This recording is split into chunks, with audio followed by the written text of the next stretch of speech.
Bonjour à vous, on se retrouve aujourd'hui pour une nouvelle vidéo qui va se concentrer sur mes anti-cernes du moment.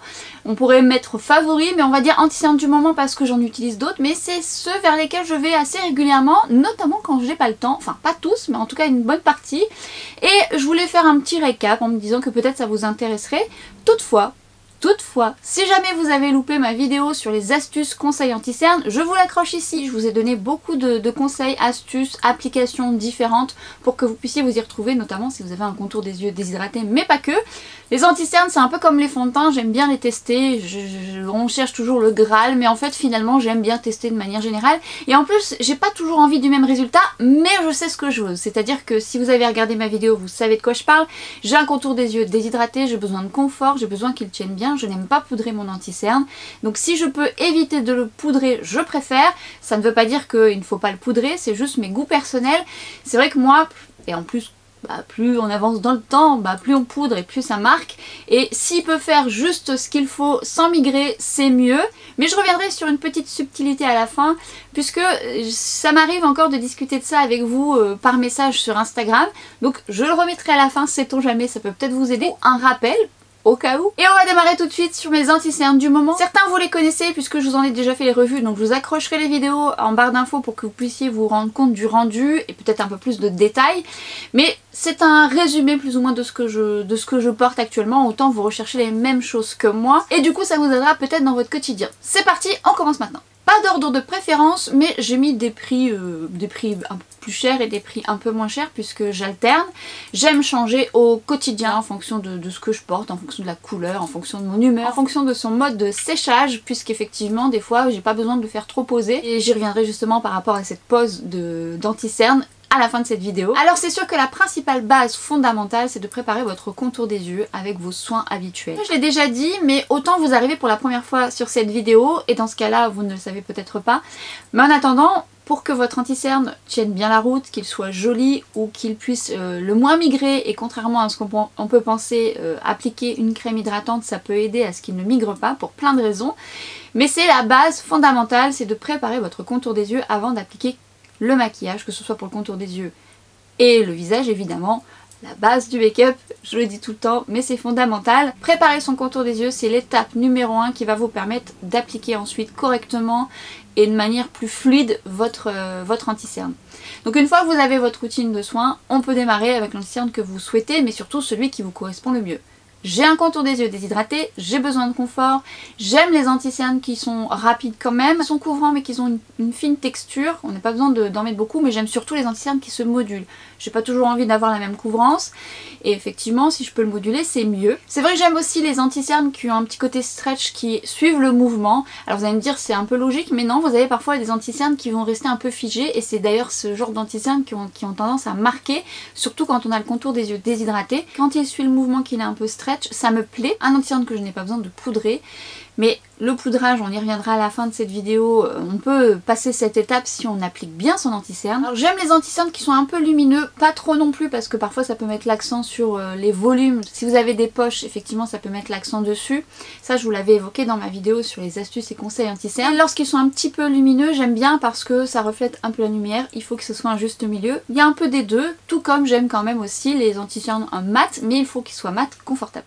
Vous l'avez compris, mais je pense que vous êtes pareil, on cherche vraiment la perfection. La perfection n'existe pas, moi je l'ai bien compris, mais à la fois on peut presque y arriver si on comprend la texture qu'on utilise et surtout l'application. L'application joue sur beaucoup de choses. La base, l'application, et ensuite il faut effectivement qu'il soit adapté à votre contour des yeux. Pas d'ordre. J'arrive pas aujourd'hui. Et ça m'énerve. Ça m'énerve. Pas d'ordre. Oh là là. Pas d'ordre de préférence, mais je vous ai fait une revue il n'y a pas si longtemps sur cet anti-cerne qui ne me quitte plus et j'adore l'appliquer parce qu'il est rapide, parce qu'il me correspond bien. Il est vrai, et ça c'est à noter, je n'ai pas trop le cerne coloré, j'ai pas besoin vraiment de passer par un correcteur. Donc je vous expliquerai si on a besoin d'un correcteur ou non sur les anti-cernes dont je vais vous parler. Autant vous allez avoir besoin d'une correction supplémentaire, d'un anti-cerne un peu plus couvrant. Celui-ci je l'aime beaucoup parce qu'il est modulable. Il aura ses limites effectivement parce que si vous avez des cernes très colorées, il se peut qu'il ne soit pas suffisant et que le correcteur sera utile avant de l'appliquer. Mais je l'aime énormément par sa texture, sa tenue. J'ai nommé le Hyaluronic Hydra Concealer de chez By Terry. Vous avez peut-être vu ma revue, je vous ai fait vraiment une revue complète puisque j'ai eu la chance de recevoir toutes les couleurs. Donc si vous avez besoin de voir les swatchs, n'hésitez pas. Je vous ai montré beaucoup de choses, d'autres astuces également par rapport à cette anti-cerne qui est à la fois très bien pour camoufler les cernes mais également en correction du teint qui me permet de faire un résultat rapide. Son embout stylo est pratique, du coup j'ai pas besoin de le faire trop sécher, il fusionne bien avec ma peau, il est pas très couvrant mais il est assez couvrant pour moi mais il est surtout modulable, donc ça c'est ce que j'aime puisque je viens le moduler aux zones où j'en ai le plus besoin. Il a vraiment cette texture fine hydratante mais qui est un peu légèrement satinée, qui me donne comme un petit côté hydraté sans pour autant migrer. Sur moi il ne bouge pas, il faut juste venir entre temps une fois qu'il est posé. Ça arrive très souvent lorsqu'on applique un anti-cerne qu'il migre un peu au début. Pourquoi? Tout simplement parce que soit vous avez mis trop de matière tout de suite et du coup le surplus il reste dans les ridules, donc vous avez juste à retapoter, ce qui va vous permettre en fait de relisser et d'enlever un peu l'excédent. Ou alors ça arrive aussi pour certains anti-cernes, il faut juste le travailler en deux temps. Une fois que vous l'avez mis, en fait il se place tout doucement. Alors une fois que vous allez venir le replacer, normalement il ne bouge pas. Ça dépend de votre contour des yeux, ça dépend de votre anti-cerne et ça dépend de vos habitudes. Encore une fois, je ne poudre pas mon anti-cerne, je poudre juste mon ras de cils pour éviter que mon mascara ne transfère, mais j'évite au maximum de poudrer puisque c'est pas ce que je préfère, je trouve que ça plombe sur moi et ça aurait tendance à marquer. Donc globalement, les anti-cernes que j'ai ne nécessitent pas de poudrage, exception, et ça je vous en parlerai. Celui-ci déroge pas la règle, je n'ai pas besoin de le poudrer si vous l'appliquez comme je vous l'ai expliqué, mais n'hésitez pas à aller voir ma vidéo, je vous montre ça. Excellent, excellent, je le sors très régulièrement parce que souvent c'est lui que je prends quand je suis pressée.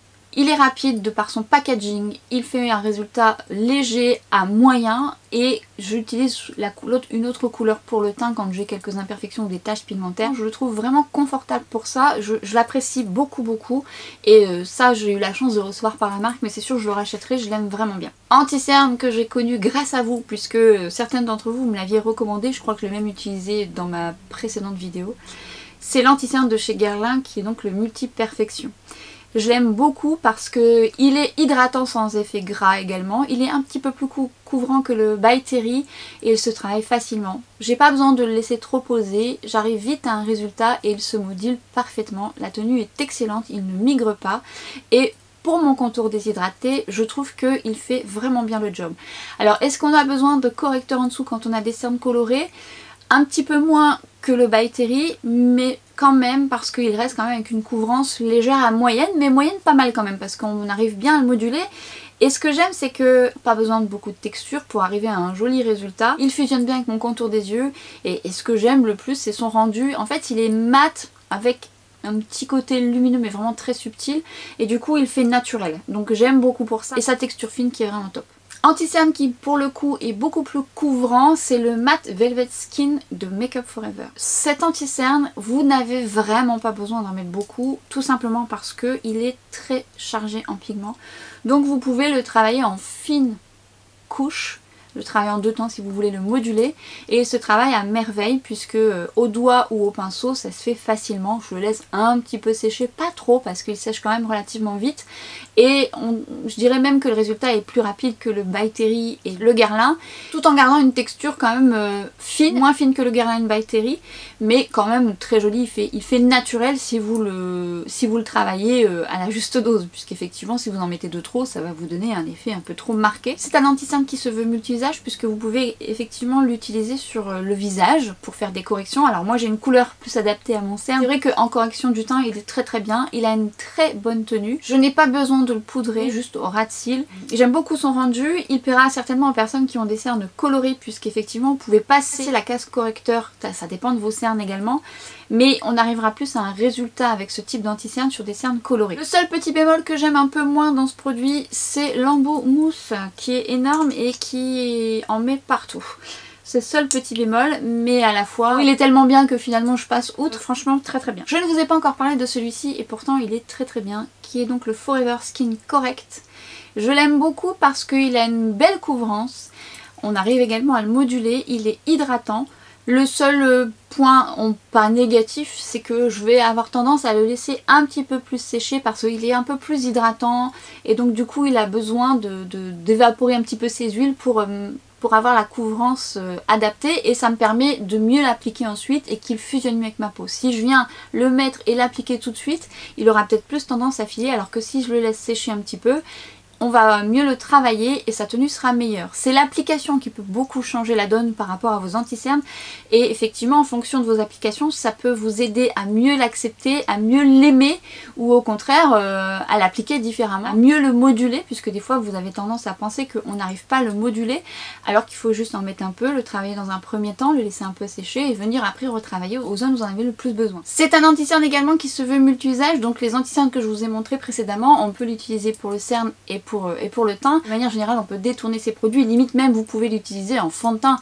Après vous ne ferez pas longtemps, mais vous pouvez, puisque c'est un produit que vous pouvez appliquer avec votre crème hydratante si vous voulez quelque chose de léger.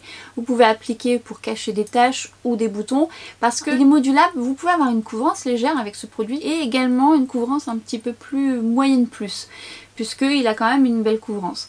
Maintenant, moi j'aime l'appliquer, comme je vous disais, en le laissant sécher pour qu'il ait une meilleure adhérence, pour que ça vienne mieux fusionner. Il fusionne bien avec la peau, ça il n'y a pas de souci, mais il fusionne encore mieux lorsqu'on le laisse légèrement poser. Et il est hydratant, j'ai pas besoin de le poudrer, je le trouve confortable, il fait un effet naturel. Et encore une fois pour le teint, moi j'en ai acheté une autre teinte foncée, je fais des mélanges également. Vraiment un très bon produit, si vous avez le contour des yeux déshydraté, il peut vous plaire. Anti-cerne que j'aime beaucoup aussi, c'est celui de Givenchy. Je le laisse un petit peu poser, pas trop, et il a ce rendu un peu poudré, et c'est marrant parce qu'on a l'impression que lorsqu'on l'applique il est mat, et en fait effectivement il a cet aspect poudré, mais il a cet effet d'optique, on a l'impression qu'il est légèrement lumineux, du coup ça vous donne un coup d'éclat, et c'est ce que j'aime dans cet anti-cerne. Quand je suis fatiguée, j'aime bien sortir celui-ci parce qu'il apporte vraiment une belle lumière sans pour autant avoir trop de réflecteurs de lumière. Donc c'est la belle magie de cette texture, je trouve. Il s'applique à merveille, il a une très très bonne tenue, modulable, et ça j'aime aussi beaucoup ce produit pour ça, qui donne vraiment l'illusion qu'on a passé une bonne nuit, ce qui n'est pas forcément le cas. De toute façon, je vous mettrai en barre d'infos les vidéos qui correspondent à ces anti-cernes, puisque une bonne partie je vous en ai parlé, et comme ça vous permettra de voir l'application, un peu plus les textures. C'est un anti-cerne que je mettais un peu moins parce que quand on essaye plusieurs choses, on a tendance à mettre beaucoup de choses de côté, on est d'accord, on met beaucoup de choses de côté, parfois on les oublie et on se dit ah bah oui, et lorsqu'on les réapplique on se dit franchement elles sont pas mal. Et bien c'est exactement ça, le Stay Naked de Urban Decay, que moi j'ai en teint foncé, et le blanc, ça je vous l'avais déjà montré. Le blanc, moi ça me permet de l'utiliser pour plein de choses, soit pour le rendre plus clair, pour éclaircir un de mes fonds de teint, pour faire des teints blancs lorsque je travaille en shoot photo. Et il est très utile le blanc selon moi, puisqu'il a une texture qui permet d'épaissir un peu les textures un peu plus liquides, d'éclaircir évidemment, c'est son but premier, mais aussi de venir travailler des fonds de teint de manière à ce qu'ils tiennent un petit peu mieux, puisque c'est effectivement un anti-cerne qui tient très très bien. Il est beau, sa texture est fine, on n'a pas besoin d'en mettre beaucoup, il a plutôt une belle couvrance, il est confortable. Alors après 2-3 jours de suite, moi personnellement peut-être que j'aurais tendance à vouloir changer un peu, parce que j'ai quand même le contour des yeux déshydratés et je trouve que sa tenue est quand même plus.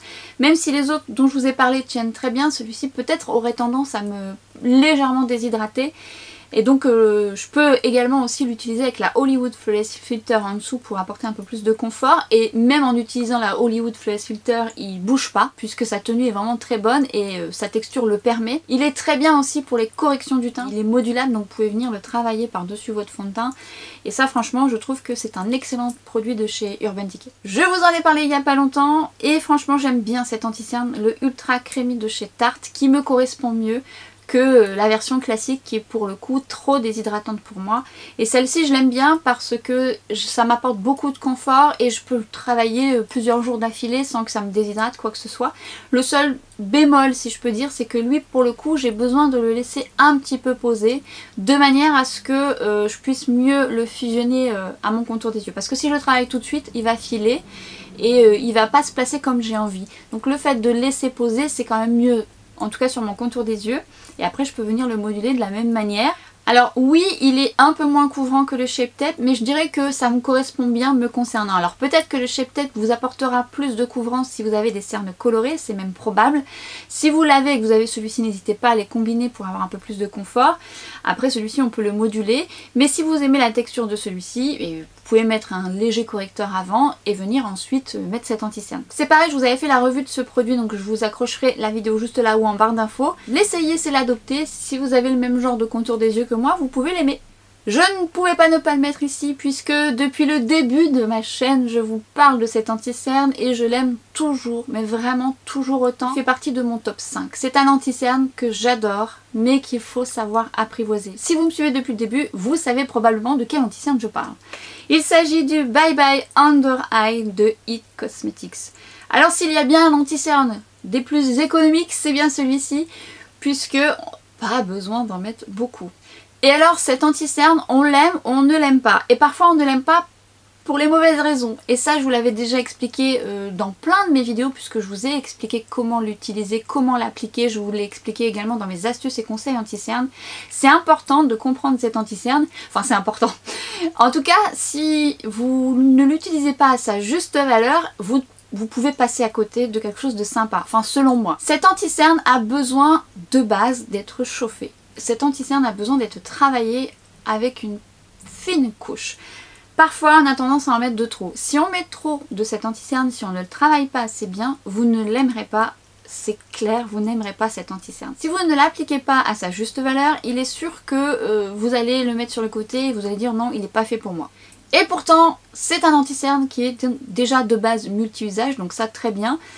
Mais une fine quantité suffit, mais vraiment une fine, limite travaillez-le en 2 temps et venez chauffer la texture entre vos 2 doigts pour venir un petit peu assouplir la texture, parce que c'est une texture qui peut paraître épaisse, mais si vous la prenez en fine couche, vous allez voir qu'ensuite quand vous allez l'appliquer, ça va bien se faire. Et c'est un anti-cerne justement stretch, qui permet de suivre un peu le mouvement de votre cerne, et c'est ce qui le rend naturel si on le travaille à la juste dose. Alors vous pouvez travailler cet anti-cerne avec un pinceau. Le pinceau de chez IT Cosmetics est très bien, le double, qui est très bien pour ça. Mais moi cet anti-cerne, la texture de cet anti-cerne, j'aime l'appliquer au doigt. Je préfère parce que je trouve que ça fusionne mieux, en tout cas avec mon contour des yeux, et je contrôle mieux la texture, et j'ai vraiment l'impression que ça se fond vraiment à ma peau quand je le travaille comme je vous ai expliqué. Un anti-cerne qui a vraiment cette texture stretch, je viens appliquer moi en ce qui me concerne en coin interne, puisque c'est là où j'ai besoin de plus de correction. Je vais le laisser un petit peu poser et ensuite je viens l'appliquer de manière à ce qu'il fusionne le mieux possible à ma peau. Cet anti-cerne, une fois qu'il est placé, normalement vous n'avez pas besoin de le poudrer. Quand je dis normalement, ça ne veut pas dire que vous ne devez pas le poudrer, puisque c'est suivant vos goûts personnels. C'est en fonction de vos habitudes, ce qui vous rassure. Mais l'application peut changer la donne, c'est-à-dire que si vous l'appliquez en fine couche comme je vous ai expliqué, vous le faites peut-être déjà et vous préférez poudrer, ou alors vous allez l'appliquer comme ça et vous allez vous rendre compte qu'effectivement vous n'avez pas besoin de le poudrer. Je vous invite juste à poudrer un peu votre ras de cils, le mascara qui est quand même un corps gras sur un corps gras, ça va éviter de transférer. Et encore une fois, c'est ce que je dis, on l'aime ou on le déteste, mais parfois on le déteste parce qu'on va pas plus loin. Et avec vous, j'ai beaucoup discuté, notamment en message privé, et lorsque je vous avais expliqué un peu comment l'appliquer, vous avez été certaine à pas forcément l'apprécier et avoir changé d'avis parce que vous aviez compris la texture. La texture du IT Cosmetics ou d'autres anti-cernes, parfois on n'aime pas un produit et c'est comme les fonds de teint, c'est parce qu'on n'a pas compris la texture. Et c'est normal parce que une texture, mine de rien, ça se pose pas comme ça sur un visage, ça a besoin de fusionner sur votre peau, ça a besoin de fondre entre guillemets sur votre peau pour que la texture soit le mieux posée possible. Si on le pose sur le visage sans la travailler, forcément ça va rester en surface et ça va bouger. Travailler ces textures, c'est la base fondamentale et ça je vous l'avais expliqué dans ma vidéo comment je réalise mon teint. Et cette vidéo d'ailleurs j'étais en mode Casper puisque j'étais bronzée et j'avais le visage blanc. Donc si ça vous intéresse de voir comment je fais raccord, tout en sachant que je referai une certainement puisque je vous montrerai d'autres choses. Et cet anti-cerne est super pour les corrections du teint, tout simplement parce que c'est une texture stretch, donc on peut venir camoufler des taches pigmentaires, on peut venir utiliser ce produit pour apporter plus de couvrance à un fond de teint qui est léger en texture, on peut venir le mélanger à sa crème hydratante pour faire comme une bébé crème. Il est multi-usage, il est chargé en pigments, donc on arrive vite à un résultat. Et encore une fois, si vous voulez comprendre la texture de vos produits, n'hésitez pas à appliquer ça sur votre main et venez étaler. Vous allez voir que certaines textures sont un peu plus crémeuses, un peu comme une crème hydratante et ont besoin d'être chauffées et d'adhérer à la peau pour mieux fusionner à la peau justement. Tout comme vous allez voir, des textures qui vont vite adhérer à votre peau parce qu'elles ont un effet poudré, ou des textures qui vont vite adhérer à la peau parce qu'elles vont avoir un côté un peu figé parce que ce sont souvent des textures mates et qui vont avoir une longue tenue. Des textures liquides qui pour le coup ont besoin de sécher légèrement de manière à ce qu'on puisse ensuite mieux les fusionner parce qu'elles vont plus bouger si on les met et qu'on les travaille tout de suite. Donc là aussi l'application suivant la texture a toute son importance. Je vais passer à 3 anti-cernes petit prix que j'aime beaucoup aussi. Alors j'aime vraiment beaucoup l'anti-cerne de chez The Ordinary que je trouve naturel, couvrance légère à moyenne, une bonne tenue, il s'applique facilement, pas besoin de le laisser trop sécher. Je trouve que la texture est jolie. Alors c'est marqué haute couvrance, bon là je suis pas tout à fait d'accord. Effectivement il est modulable, on peut arriver à un joli résultat, une belle couvrance, mais de là à avoir une haute couvrance, c'est un anti-cerne qui pourra quand même avoir un côté correcting sur des cernes colorées légèrement, mais pour des cernes très colorées il faudra passer par un correcteur. Il a une texture lorsqu'on l'applique qui devient un peu poudrée, un peu mat, mais pour autant il a un bel effet naturel, il va apporter de l'éclat alors qu'il est mat, et je trouve que son rendu est joli, pas effet plâtre, et surtout la facilité d'application, quand on n'a pas le temps il se fait assez rapidement et j'aime bien. Une belle découverte de chez Sephora Collection, le Best Skin Ever. Alors ça c'est pareil, je ne l'ai pas mis en action encore en vidéo et pourtant je l'ai utilisé plusieurs fois et je l'aime bien parce qu'il a une texture légèrement crémeuse qu'on a le temps de travailler, qui va devenir un petit peu plus mat lorsqu'on l'applique. C'est une couvrance légère à moyenne, modulable quand même et très confortable surtout. Oui, je trouve qu'il apporte de l'éclat cet anti-cerne et j'aime beaucoup son confort surtout, mais j'ai besoin quand même de le laisser un petit peu sécher pour qu'il adhère un peu mieux.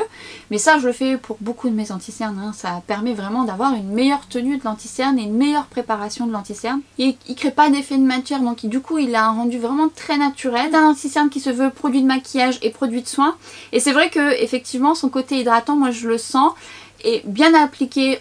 Il ne migre pas, il a une belle tenue, il a un beau rendu naturel, mais pas une haute couvrance, donc encore une fois des cernes colorées, il faudra passer par un correcteur, mais j'aime beaucoup la texture de cet anti-cerne, il est vraiment très joli. Un autre anti-cerne, alors pour le coup, lui ça fait quelques semaines que je l'ai ressorti, tout simplement parce que je ne le trouvais plus. Je voulais le retester, voir un peu ce que j'en pensais, parce que j'aime beaucoup la gamme déjà de ces produits. C'est le Born to Glow, donc le Radiant Concealer, et je vous avais déjà fait une vidéo où je vous avais fait des éloges sur cet anti-cerne. Après de longues semaines sans l'appliquer, eh bien je vous confirme, je le trouve toujours très joli parce que c'est également un anti-cerne qui apporte de l'éclat. Il est lumineux mais il tient bien. Il a une texture fine, c'est pas une haute couvrance par contre, mais quand même bien. Je trouve qu'il se module bien, il fait un bon job sur moi, mais je sais, encore une fois j'ai pas des cernes colorées. Mais c'est surtout son coup d'éclat. Une belle application, une belle texture qui apporte de la lumière mais pas trop. Une texture modulable que j'aime beaucoup. Alors c'est un embout mousse, c'est pas ce que je préfère, question hygiène, c'est pas ce que j'aime le plus. Mais par contre vous pouvez prendre votre pinceau, en mettre sur votre main, propre bien sûr, et ensuite venir le travailler à partir de votre main pour éviter de mettre la mousse, notamment lorsqu'on travaille, après si c'est que pour vous. Mais encore une fois c'est pareil, ce genre d'embout mousse, il faut quand même à un moment donné le laver. Donc si vous pouvez, ou mettre un peu d'alcool dessus en le laissant sécher bien sûr pour essayer d'enlever un maximum de bactéries, parce que c'est un nid à bactéries, c'est comme si vous ne nettoyez pas votre éponge en fait finalement. Donc si vous pouvez vaporiser un peu d'alcool dessus, laisser s'évaporer, ça vous permettrait de ne pas avoir ce souci. C'était donc ma sélection du moment. Quand je dis du moment, j'en ai d'autres là que j'utilise et que j'aime utiliser, mais je m'étais fait la réflexion que c'était ceux que je mettais le plus souvent en ce moment, puisque j'en teste d'autres et ça on en reparlera. Maintenant je voulais revenir sur quelques petits détails qui peut-être sont des rappels pour vous ou pas. Je l'ai quand même évoqué dans cette vidéo. Les conseils que je peux vous donner et que je vous ai quand même donné dans mes astuces et conseils de ma vidéo sur les anti-cernes, c'est de comprendre qu'un anti-cerne ou même un produit de maquillage doit être travaillé. Peut-être que ça va vous sembler évident parce que vous avez l'habitude de vous maquiller, mais ce n'est pas évident pour tout le monde, donc je préfère l'expliquer ici. Je trouve ça important parce que l'application de votre texture est tellement importante pour le rendu de votre maquillage que si on pose juste l'anti-cerne et on vient juste le travailler, que ce soit au pinceau mais juste subtilement, ça ne tiendra pas. C'est ce que je vous disais tout au long de cette vidéo, l'application change la donne et l'application peut passer par le pinceau, l'éponge, les doigts. C'est votre outil de travail que vous préférez. Moi, bien souvent l'anti-cerne, je préfère l'appliquer au doigt puisque ça vient fondre la matière, mais ça c'est mes goûts personnels, vous n'êtes pas obligé de le faire au doigt, ou alors vous pouvez très bien le faire au pinceau, à l'éponge et après finir comme ça en tapotement, ça dépend. Mais ma préférence va le fait de fusionner la chaleur de mes doigts, ça me permet de fondre la matière et de bien contrôler où je vais, puisque finalement c'est un bon outil de travail, puisque ça va vraiment dans le coin interne. Après ça travaille en légèreté. Les doigts, c'est vrai qu'au pinceau ou à l'éponge, ça vous apporte plus de couvrance. C'est à vous de voir, parce qu'il se peut que vous travaillez à l'éponge, il se peut que vous travaillez au pinceau ou au doigt et que vous n'aimiez pas. Alors que si vous changez votre façon de l'appliquer, vous allez peut-être mieux l'apprécier. Donc tentez comme ça, mais surtout, il faut aussi comprendre quelque chose, et ça paraît peut-être évident aussi, c'est que la quantité va faire la qualité. La quantité, s'il y en a de trop, ça ne sera pas forcément beau. Surtout si la texture est épaisse. Moins vous en mettez, mieux c'est. Mais pour savoir la quantité que vous devez mettre, vous devez tester par vous-même. Limite, une astuce que je peux vous donner, c'est de faire un cerne et un autre d'une façon différente, d'une quantité différente, raisonnable bien sûr, un jour off, hein, faites pas ça pour aller travailler, surtout si vous avez des cernes colorées, là on va voir la différence. Si vous n'avez pas des cernes colorées, il se peut que ça se voit pas trop, mais ça vous permettra de comprendre la texture, puisqu'effectivement vous allez vite voir le résultat, celui que vous préférez. Mais il faut travailler la texture. La poser juste comme ça, ça ne durera pas dans le temps. C'est comme le fond de teint, si on vient juste poser et pas travailler son teint, ça ne durera pas dans le temps. Et comme je vous le disais précédemment, regardez tous les anti-cernes que vous avez à la maison, autant vous n'en avez qu'un, et ça c'est que vous êtes raisonnable, ce qui n'est pas mon cas. Vous pouvez regarder vos anti-cernes, vous les mettez dans une boîte, prenez le temps, posez-vous. Si vous aimez faire ça, je vous dis pas, ne le faites pas si vous n'aimez pas. C'est pour que vous puissiez vous projeter sur les textures que vous utilisez. C'est comme les fonds de teint, vous avez des textures crème, liquide, compactes.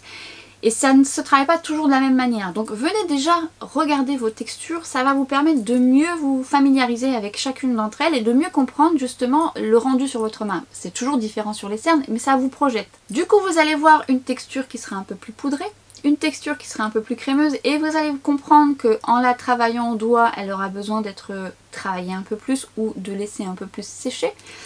Une texture qui va être beaucoup plus mate et qui va vite se figer. Tout comme vous pouvez aussi, pour que vous puissiez mieux vous projeter, appliquer votre anti-cerne sur une main pas préparée, c'est-à-dire que vous pouvez mettre de la crème hydratante et l'une pas de crème hydratante et vous allez voir que ça ne va pas se comporter de la même manière. Pourquoi? Tout simplement parce que si vous avez un contour des yeux déshydraté et que vous mettez un anti-cerne mat ou même hydratant, qu'est-ce que votre peau va faire? Elle va boire toutes les huiles ou toutes les l'eau que contient le produit parce qu'elle n'aura pas eu ce qu'il faut avant. Et finalement le résultat ne sera pas le résultat escompté. Effectivement vous allez camoufler puisque vous aurez mis de l'anti-cerne, mais comme votre anti-cerne aura été absorbé par votre peau qui a besoin de confort, d'hydratation, et bien ça va faire des ridules de déshydratation, alors que si vous vous hydratez avant, vous verrez la différence. Vous pouvez faire l'expérience. Si vous avez des cernes colorées, parfois on a tendance à en mettre de trop pour camoufler la couleur. Or, lorsqu'on met une fine texture, on ne se rend pas compte tout de suite, mais lorsqu'on met une fine texture avec un anti-cerne très pigmenté, ça peut être suffisant. Mais par habitude, parfois on en met de trop. Donc essayez déjà d'en mettre un peu moins, et peut-être que déjà moins, ça corrigera quand même la couleur de vos cernes. Ou alors il faudra passer par un correcteur. Une autre astuce, mais ça c'est vraiment si vous en avez envie et si le cœur vous en dit. C'est une option, vous n'êtes pas obligé, ne partez pas dans des mélanges que vous n'allez pas maîtriser, mais vous pouvez faire ce type de mélange sur votre main, sur des anti-cernes que vous avez déjà. N'achetez pas plusieurs anti-cernes pour faire ça. Le but c'est effectivement d'avoir l'anti-cerne qui vous convient le mieux. Moi je suis changeante, je ne me vois pas à mettre qu'un seul anti-cerne. Vous pouvez vous faire plaisir. Il y a d'autres anti-cernes, je vous ai parlé d'un autre anti-cerne de Laura Mercier qui peut peut-être vous convenir. Je vous mets ma vidéo là ou en barre d'infos. Il y a beaucoup de choses, d'autres anti-cernes dont je vous parlerai, mais c'était ceux du moment et c'était la vidéo que je voulais faire actuellement. Et moi je vous laisse ici sur cette vidéo qui normalement devrait être courte. Rassurez-vous, normalement une prochaine arrive et elle sera longue, très longue, très longue. Elle est tellement longue que j'arrive toujours pas à terminer le montage. Vous verrez une différence d'ailleurs et vous comprendrez pourquoi lorsque vous la verrez. Mais en attendant, je vous laisse ici. Je vous dis à très vite sur Instagram et à bientôt pour une prochaine vidéo. Ciao! Cette vidéo va se concentrer sur mes favoris anti-cernes du moment. puisque effectivement, n'importe quoi. Bonjour à vous, on se retrouve aujourd'hui pour une nouvelle vidéo. Ça va être la bonne.